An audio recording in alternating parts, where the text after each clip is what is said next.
Hi, I'm Benjamin Fowle from Applied Intuition, one of the defense BD leads, and today I have the pleasure of interviewing General Wilson at our Nexus 2024 event. Hi, I'm Steve Wilson. I've been with Applied now for about 3 years. I was on their Defense Advisory Board, formerly the Vice Chief of Staff of the Air Force. Something I'd like to start off the conversation with is the video that began our event today with the advances of the Chinese OEMs, vehicle manufacturers, are making with technology. Curious what your reactions are about that. It's like, holy crap. Right. That's the competition. We need to wake up and see that. And I would say it's not just in autonomy. I would say it's in lots of other areas that should be of concern for anybody in the national security space. What do you think would be a wake-up call for the national security space in terms of the advances that the Chinese are making in the commercial market? Is that going to be enough? Maybe, but to me, it's illustrative of this challenge we faced with a peer competitor. I used to talk about they've got a very good education force. They're out educating us. They're producing more STEM graduates.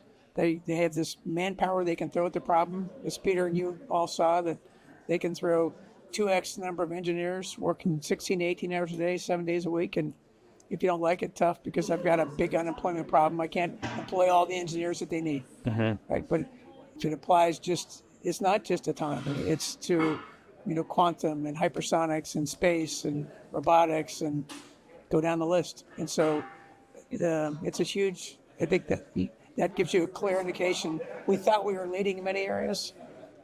And in some areas, we'd probably still say we are. But in many areas of the world, they're leading. We need to wake up to that.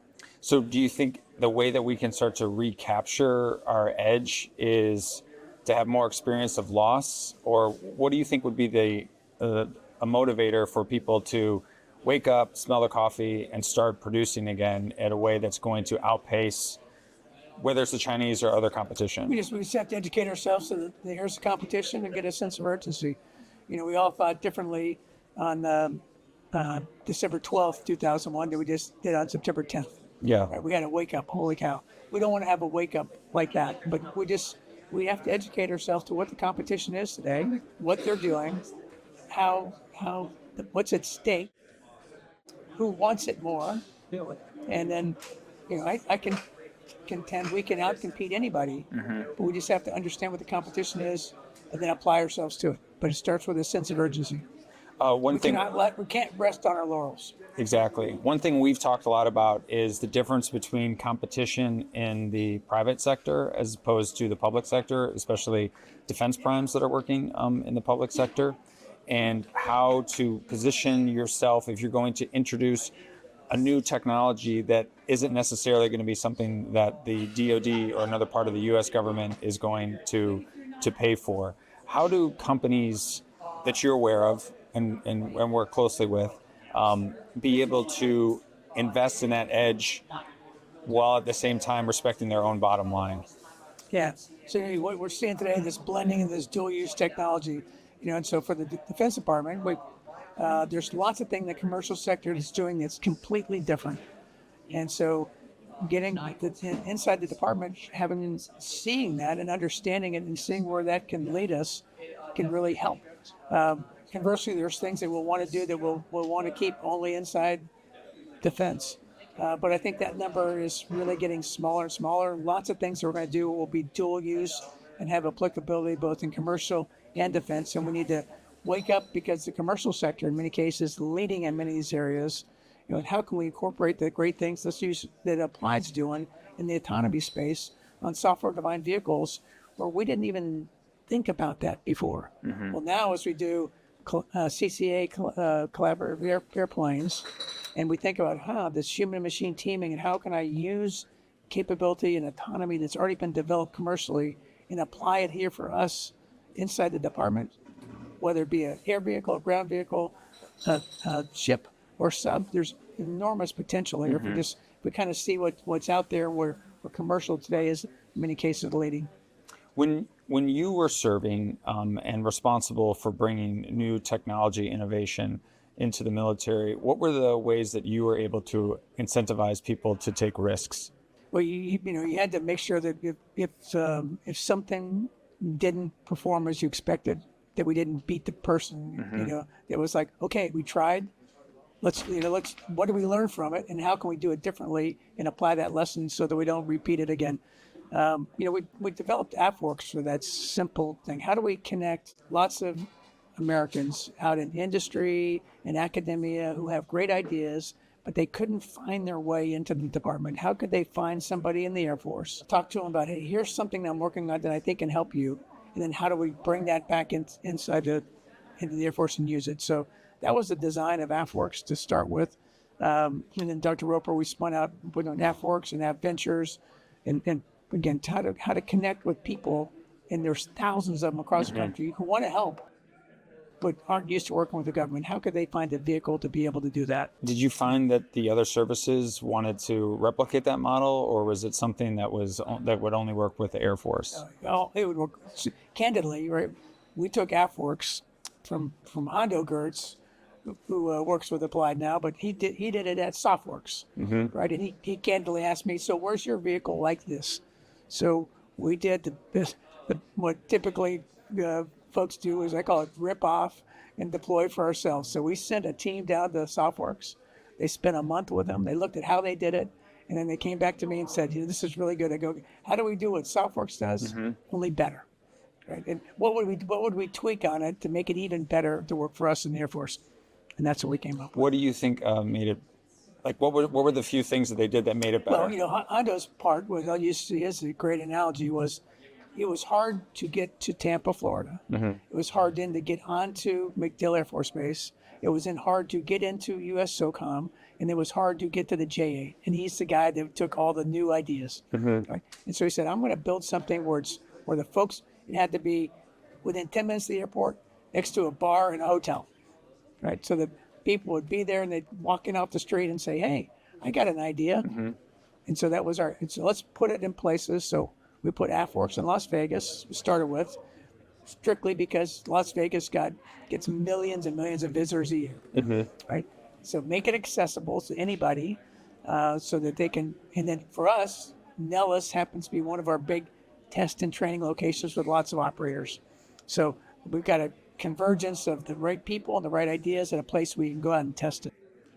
But we started with Las Vegas. We have one here in DC. We have one in Austin. What big tech hubs? So probably another part that can make difficult working with certain parts of the military, or even on the most cutting edge, is clearances. How do you see, especially when you're like looking at dual use technology, like this works great on the roads, or even maybe it works great in the sky for commercial applications? How have you found that companies are able to sort of like bridge that gap in terms of being able to do work in cleared spaces? Well, first of all, we have to be able to work for these companies to get them on a process to get a clearance. That said, we overclassify things a lot. Yeah. Right. We have a tremendous overclassification problem. So we've got to be able to, candidly, a lot of things being worked on by commercial space companies. If we took it inside the military, we would make it TS and sap it up, and we've got to be able to change that paradigm. And so, first of all, downgrading what's really essential secrets to the nation, and then B, working with the companies to make sure they got the right cleared personnel who can help us work together. And that takes a facility clearance and the right cleared people to be able to do that. When you look at the CCA program, Combined Collaborative Aircraft, what do you see will be the next steps for the foreseeable, like the next 3 years? Like, what are they going to be able to accomplish? Well, they picked a couple primes already to go after and work on it. I think the speed at which they did it was pretty amazing. And again, if you look at, I think, how it's being designed with this modular open system architecture, the first part will be, can I get it to work? And then how many per airplane, manned airplane, how many collaborative ones? And I've already heard they're scaling up because they thought, well, maybe we can only do 2. And they put some young captains, and they go, well, maybe the answer is really 4 or 8, and then how do you put different sensors on them and different capabilities on them, and then how could you use those in different ways? And so that this exploration of that, I think, will be what we'll see over the next few years. And then thinking about that cutting edge technology usually comes with a high cost, and compared with what is being done with attributable platforms first-person view drones in Ukraine. How do you combine that so you have the best of what's available, but it also doesn't cost $1 billion per plane? Yeah. So I think the affordability is going to be really key in this. We cannot build more and more expensive things. You cannot get to this affordable mass doing it that way. So it's got to be at a cheaper price point. And then the other part is scale. And I'll use an example. So believe it or not, one of the first sponsors of the Drone Racing League was the United States Air Force. Right. So we went out and looked at them, and I was amazed at what they were able to do with just FPV drones. So I asked them how they went about getting their pilots for their drone pilots. So I think they picked a dozen pros. And I'll get the number slightly wrong, but this is an example. They said, well, we sent out a game to a gaming link, and over 1 million people played the game. And so we took the top 1,000 scorers and sent them another link to a harder game. And then took the top 100 of those and brought them to New York City. And we had those do a fly-off, and we picked 12. And I'm like, great. Can I have the list from number 13 through 1,000, please? Yeah, exactly. Right? And so that we can do it from real. But that's the scale at which they were able to do it. And then they did that within a few weeks. Right? So that's, again, kind of the mindset I think we have to get into. There's tremendous capability, both people skills across the country, but we've also got to be able to, I'm going to call it the stock car drones, right? Because each of those FPV drones are the same, right? They at a typical FPV event, they're losing dozens per event, where they do 6 heats of 12 racers, they're crashing all over the time. They basically pull another one off the shelf, different colored one, and off you go. Amazing capability, but it's cheap. In terms of something I've heard a couple of times mentioned today is having a drone force or a drone specific MOS for the military. What are your thoughts about that? I'm not, I don't know yet. I certainly think there's that skill set that's going to be required. Whether it be a single service, or because I can see that skill set being used by several services. Yeah. Do you use it for base defense? If so, who? Do you use it? Where would that be useful? I think there's going to be a growing need for it. So there's going to be some exploration, I think, for that moving forward. Definitely in terms of the level of autonomy that you could bring to those, because why would you want to have one person per aircraft or per platform or platforms when potentially you could just push a button and then you have the autonomy mission deployable?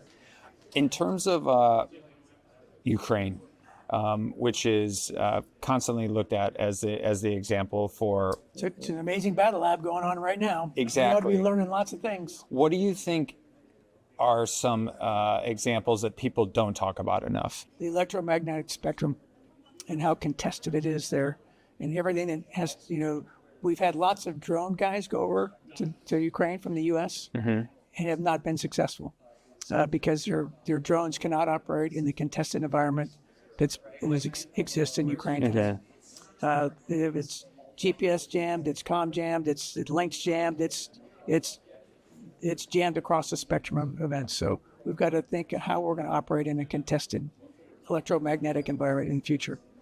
Given the sophistication that is the United States to test things virtually or to recreate a battle space to see if this technology is going to work or not, why do you think people can't figure that out before they deploy it? Well, it's been talked about several times today, right? You got to be up close to the operator with the problem and what problem are we solving. So unless you're kind of embedded with the operator there to see what really problems they're facing, and then how do you get that product market fit? And then it's been talked about earlier today. How do you get the right team fit with your company and product to be able to move in that area? So something that I think is interesting and that Palantir points out is being able to get as close as possible to the operator and how they're using it.